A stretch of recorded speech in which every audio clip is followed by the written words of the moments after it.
Bem, às vezes eu olho em volta e me pergunto, o que estávamos pensando?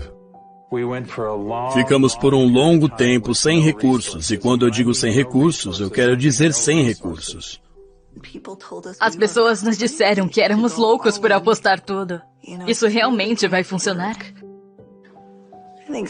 Penso que algumas das coisas mais bonitas podem surgir por meio de provocações e momentos difíceis. Eu havia sido médico por um longo período e tinha um paciente que veio me ver. E então me perguntaram, Dr. Hill, o que você pensa sobre os óleos essenciais? E eu cometi o erro de dizer uma vez. Eu acho que é uma das coisas mais loucas do que eu já ouvi falar.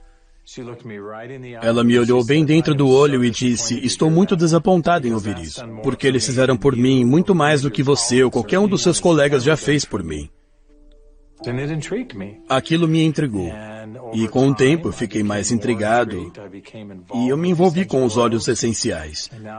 E agora, nas últimas décadas, isso é tudo o que eu tenho focado, é tudo o que eu tenho feito. Eu me lembro quando eu entrei para o setor de óleos essenciais. Achei que fossem óleos de voodoo, achei que eram muito estranhos. Não demorou muito para eu começar a usar os óleos em meus filhos. E fiquei surpresa com o que fui capaz de fazer. E como aquilo me fortaleceu como mãe para cuidar da saúde da minha família. Eu era bem cético. Os pais eram educadores, meu pai é professor de física.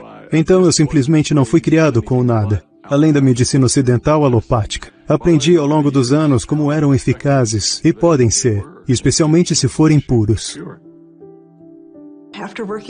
Depois de trabalhar 10 anos no ramo de óleos essenciais, me vi saindo devido à minha integridade, porque eu sabia que os óleos essenciais tinham que ser puros.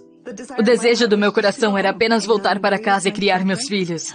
E não fiquei em casa por muito tempo, até que meu marido chegou em casa e me disse, tem algo mais que você deve fazer. E ao dizer aquilo para mim, na verdade eu fiquei com muita raiva dele, porque o meu coração dizia, quero ficar em casa com os meus filhos. E ele disse, querida, você não está ouvindo. Há algo que você deve fazer com Dave e Dr. Hills com esses olhos. E eu disse, o que você quer dizer com esses óleos? Experimentei todos esses óleos essenciais por aí. Não há nada que atenda os padrões de qualidade de que a nossa família precisa para usar em nossos cuidados de saúde. E ele sorriu para mim e disse, eu sei, você deveria encontrá-los. Pare de pensar com a cabeça e comece a pensar com o coração. E foi naquele momento que eu soube que tudo aconteceu. E tive uma grande visão sobre sair e encontrar os óleos essenciais mais puros e potentes do mundo. E ensinar mães como eu sobre como assumir seus cuidados com a saúde. Então foi naquele momento, antes que o medo assumisse, que eu peguei o telefone e liguei para o Dave. E a Emily, na época, me ligou e disse, e se pudéssemos sair e buscar os óleos essenciais mais puros do planeta e trazê-los para o mundo de uma forma convencional? E ele ficou muito emocionado. E o Dave não se emociona. E foi aquilo, bem ali. Aquele foi o princípio para mim. E eu meio que senti fortemente como, sim, vamos abrir uma empresa. Então desliguei o telefone com o Dave, peguei o telefone e liguei para o Dr. Hill. E ao ligar para ele, ainda me lembro que ele deu uma risadinha. E eu disse, doutor, isso não é engraçado, estou falando sério sobre isso. E se pudéssemos sair e encontrar esses óleos puros, como sempre quisemos fazer? E se pudéssemos ensinar as pessoas a realmente entender o poder por trás desses óleos? E ele disse, não, Emily, eu não estou rindo porque acho que a sua ideia é louca. Estou rindo porque eu estava apenas me preparando para ligar para você e fazer exatamente a mesma pergunta. Tudo começou com uma pequena reunião inicial em um restaurante italiano. Em um restaurante italiano, no canto mais distante, nos reunimos por 5 horas e meia. Até que finalmente nos chutaram para fora do restaurante porque não estávamos mais comprando comida. E começamos a sonhar. Nos encontrávamos em qualquer lugar que pudesse ter um espaço para nos reunir. Foram em lugares estranhos. E claro, o piso inferior da biblioteca de Oren foi um deles. Até ficarmos muito barulhentos. E eles finalmente nos chutaram para fora da biblioteca. Às vezes era no porão de nossas casas. Eu me lembro de não dizer aos meus filhos que eu estava desempregado e começando uma coisa nova. Mas que o pai estava trabalhando em um projeto de porão. Ao fazer o plano de negócios, eu comecei a perceber que aquilo ia ser grande. Eu sabia que com uma equipe tão boa e um produto que mudou as nossas vidas, sentimos que aquilo seria significativo. Desde que começamos na primavera de 2008, foi quando tivemos uma grande queda no mercado de saúde nos Estados Unidos. E havia muito pânico e muito medo. Analisamos como iniciar uma empresa. A primeira coisa que você pensa é: preciso levantar capital. Inicialmente, decidimos fazer isso. E realmente nós 4 acabamos voltando para a cidade de Nova York, visitando pessoas de perfil elevado. E ao nos reunirmos na manhã seguinte, naquela mesa de conferência, e estávamos com todos aqueles empresários estilo Manhattan que estavam se reunindo conosco e nos interrogaram por horas, finalmente no fim do dia, olharam para nós e disseram: acreditamos que seu modelo de negócio vai funcionar. Acreditamos que vocês terão sucesso e queremos financiar o seu empreendimento. Vamos lhe dar $5 milhões. E todos nós estávamos nos sentindo extremamente exultantes. Eles estavam dispostos a financiar a empresa, mas é claro que estavam interessados em 51% do controle. E só me lembro da sensação que tivemos enquanto nos afastávamos daquela mesa de conferência. E nós 4 nos reunimos em frente à Estátua da Liberdade. E eu me lembro de ter olhado para o outro lado da água. Quase como uma deixa, eu me lembro que nós apenas navegamos em silêncio. Enquanto olhávamos para a água, olhei para a Estátua da Liberdade e cheguei à conclusão de que estávamos fazendo aquilo para dar liberdade às pessoas. E se pegássemos o dinheiro deles, não poderíamos tornar as pessoas livres. E não poderíamos tornar o sonho que tínhamos em realidade, porque eles nunca nos permitiriam trazer a qualidade dos óleos essenciais que sabíamos que tínhamos que trazer. Porque eles procurariam uma estratégia de saída, procurariam um retorno do investimento deles. E aquilo não podia fazer parte da equação. Eu lembro de estar em pé ao lado do Dave Sterling. O Dave olhou para mim e então, meio que, de uma forma um tanto chocante, me perguntou: quanto dinheiro você tem, doutor? E eu disse: eu não sei. E ele disse: quanto você consegue juntar? E eu disse: eu não sei. Ele perguntou a cada um de nós antes de sairmos do parque naquela tarde. Tomamos a decisão de que não seríamos capazes de pegar recursos com qualquer pessoa. Ao invés disso, iríamos juntar tudo que tínhamos.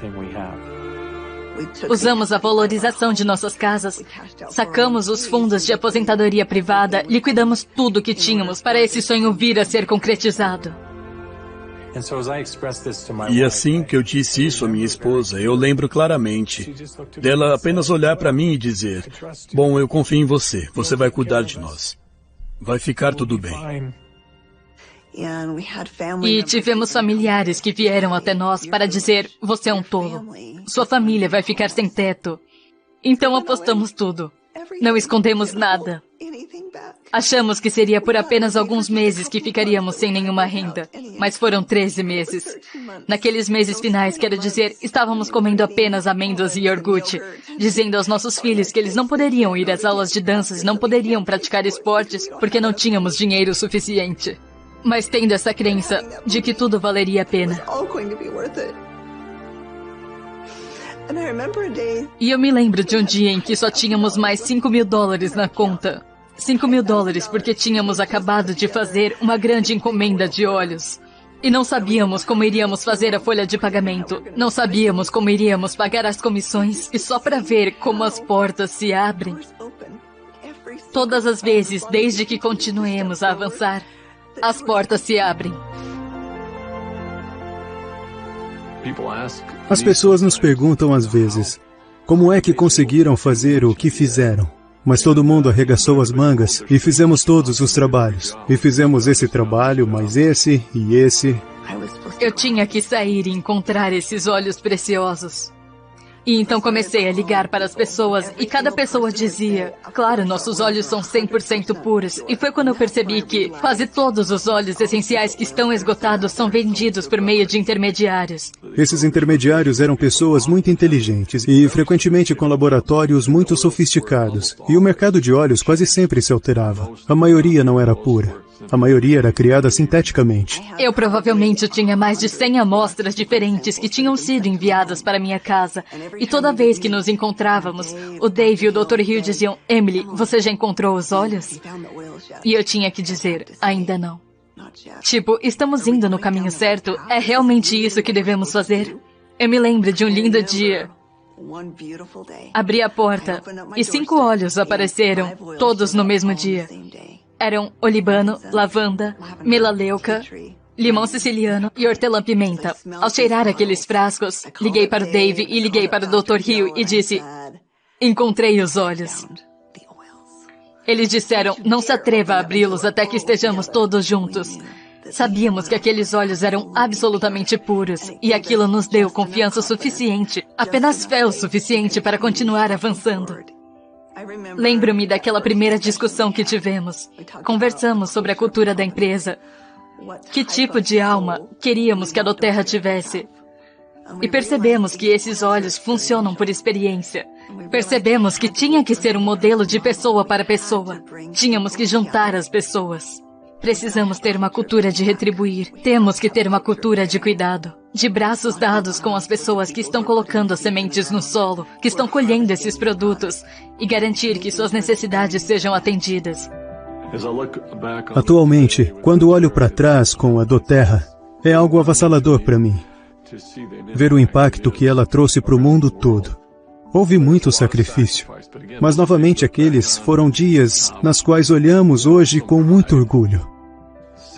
O sacrifício é uma peça muito importante. É muito importante no estabelecimento de um alicerce. Hoje empoderamos quase 8 milhões de famílias em todo o mundo. Agora estamos enchendo 315 mil frascos de óleo todos os dias. Só de pensar sobre isso nessa escala simplesmente aquece meu coração. Sabendo que cada frasco está mudando a vida de alguém. Em ambos os lados do frasco.